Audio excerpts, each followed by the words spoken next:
Dear students, good morning. We are again here for our physics class, and the today's topic is determination of internal resistance of a cell by means of a potentiometer. So, for the measurement of internal resistance, the schematic diagram of potentiometer is shown in figure, and in this figure this is rheostat, and rheostat is carried by a key K1 and ammeter A, and this is the length of wire. AB is the length of wire which is used in potentiometer. In parallel, we connect another circuit with resistance R and a key K2, and this is connected with a galvanometer, and the EMF of the cell is epsilon. तो इसमें हम सबसे पहले क्या करते हैं, ये हमने अपना जो है सेटअप सेट किया हुआ एक्सपेरिमेंटल. सबसे पहले हम क्या करते हैं कि इस वाली जो K2 की है इसको हम ओपन करते हैं. जो K1 की है ये तो ऑलवेज़ क्लोज रहेगी, और हम क्या करते हैं अभी K2 को ओपन करते हैं. K2 जैसे ही ओपन हो जाएगी, K2 जैसे ही ओपन होगी तो ये जो सर्किट है, ये वाला सर्किट जो है वो डिस्कनेक्ट हो जाएगा, और ये जो सेल का ही जो है सर्किट यहाँ पे लगा रहेगा.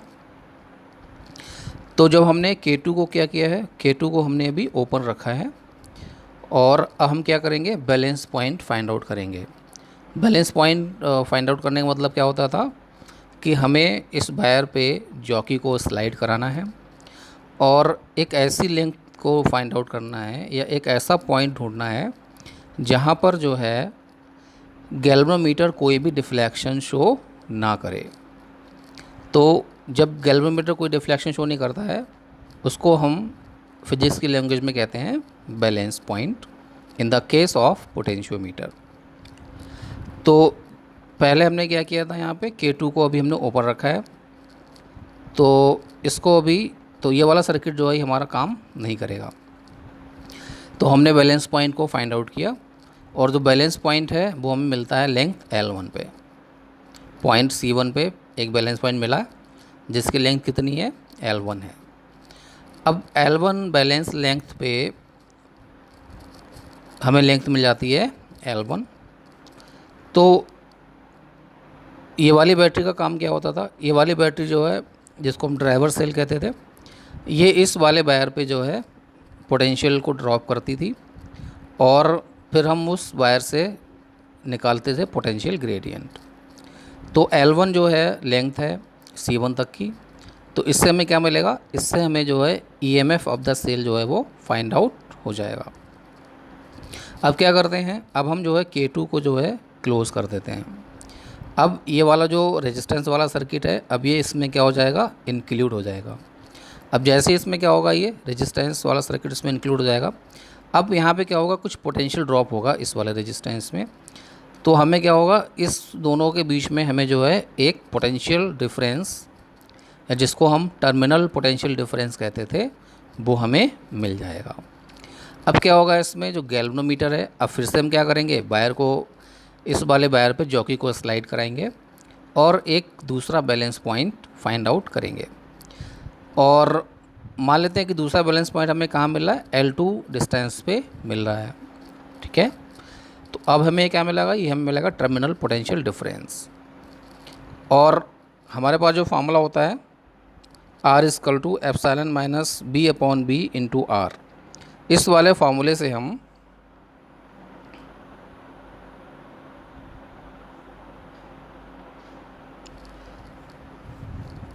भाई पहले हमने जो EMF फाइंड आउट किया था एप्सिलॉन इक्वल टू KL1। फिर हमने terminal potential difference find out किया था B इक्वल टू KL2। अब इस वाले फॉर्मूले में इसको पुट कर देंगे और हमें जो है मिल जाएगा internal resistance of the cell. तो थोड़ा सा इसको रीड आउट करते हैं। In order to determine the internal resistance of a cell whose EMF is epsilon, the experimental setup is as shown above in figure. We find the balance point C1 जो भी मैंने आपको समझाया था when key K2 is open.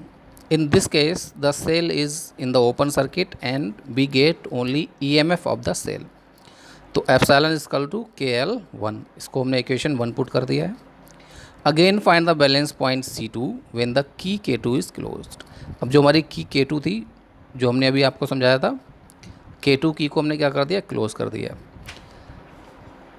की K2 is closed end resistance R is in the circuit, और जिसमें क्या था वो R रेजिस्टेंस लगा हुआ था, ये वाला जो सर्किट था R वाला।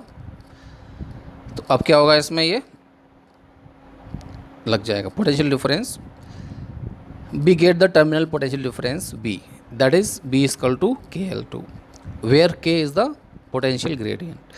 अब हमें पता है भाई, फॉर्मूला पता है हमें, R equal to epsilon minus B upon B R, और इसको हमने इक्वेशन 3 कह दिया।